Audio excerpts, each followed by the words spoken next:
করে ফকিন্নির বাচ্চা, তোর সাহস হয় কি করে তুই আমার লগে কোলাকুলি করতে যাস? ভাইয়া স্যার বলছে বিকালে এসে রোগী নিয়ে যেতে পারবেন। ঠিক আছে ভাই। বাইরে চাকরি বাকরি তো বহুত করলাম বুঝছস, এখন চাকরি বাকরি আর ভাল লাগতেছে না রে।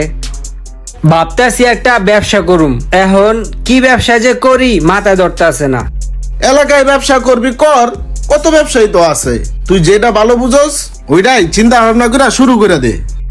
হ, চিন্তা ভাবনা করছি টাকা পয়সা গুলারে ফালে আনা রাখা একটা কাজে খাড়াই, ইনভেস্ট করি। ইনভেস্ট করলে কিছু না কিছু একটা হইবই। তোর কাছে যদি ভালো কোনো ব্যবসা বাণিজ্যের সন্ধান থাকে আমারে জানাইস। হ্যাঁ, ডাব খা, একটা খাওয়াই।